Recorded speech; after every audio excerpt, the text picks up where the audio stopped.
Hello student, मैं हूं M Kumar और आप देख रहे हैं स्टूडेंट प्रोफाइल।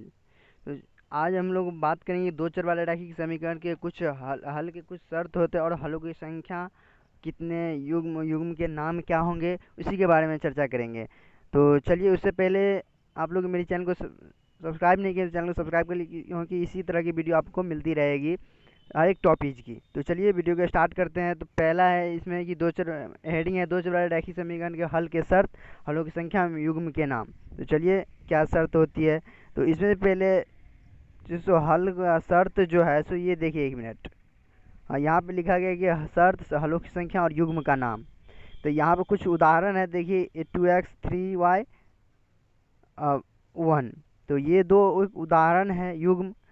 तो इसमें जो है ए बाई, पहला शर्त है कि ए बाई डी, यानी ए बाई डी 2/3 और बराबर यदि बी बाई ई यानी -3/1 के इक्वल नहीं है तो एक और केवल एक ही हल होगा, मतलब इसका केवल एक हल होगा। और इस स्थिति में इस युग्म को अविरोधी कहते हैं, अविरोधी कहलाता है।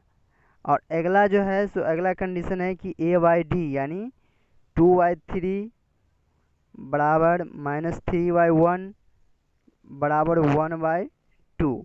यानी ये तीनों यदि बराबर रहे, इसमें तो नहीं है, ये तीनों अगर बराबर रहे तो इसका अनगिनत हल होंगे।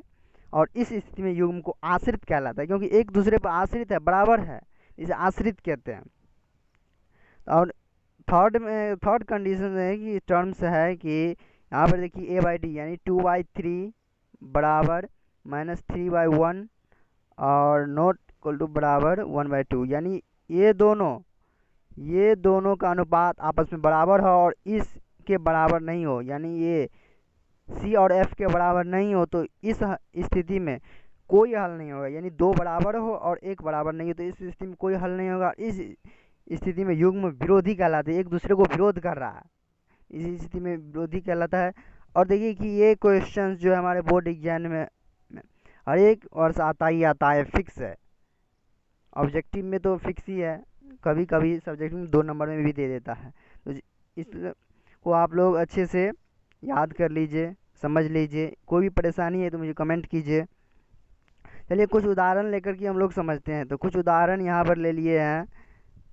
युग्म जो है 2x - 3y + 1 और बराबर 0, 3x + y + 2 बराबर 0 के लिए ए बाई डी बराबर बी बाई ई नहीं है, बराबर नहीं है, क्योंकि 2/3 और -3/1 बराबर नहीं है इसका अनुपात। तो इसका केवल एक हल होगा, केवल एक, अर्थात ये युग्म अविरोधी है, या कोई हल नहीं होगा।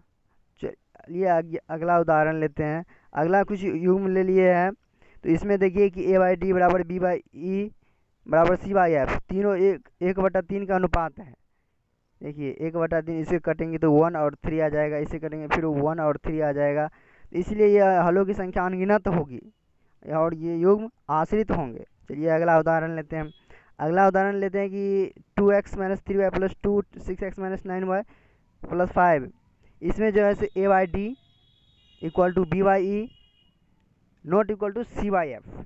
यानी इस दोनों का अनुपात तो बराबर है, लेकिन तीसरे का अनुपात के बराबर नहीं है, तो इसका जो है सो कोई हल नहीं होगा और ये युग्म जो है सो विरोधी कहलाता है, विरोधी कहलाएगा। तो तीनों एग्जाम्पल हम लोग देख लिए। तो अगला जो है सो कुछ और एग्जाम्पल देखते हैं जो हमारे बीएसवी में पूछे गए हैं।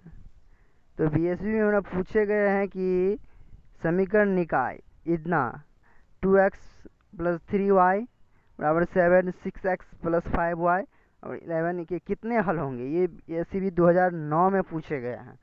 तो देखिए A by D not equal to B by, यानी 2/6, 2/6 और 3/5 तो बराबर नहीं है इसका अनुपात, तो इसीलिए हलों की संख्या केवल एक होगा और अर्थात ये युग्म जो है सो अविरोधी कहलाएगा।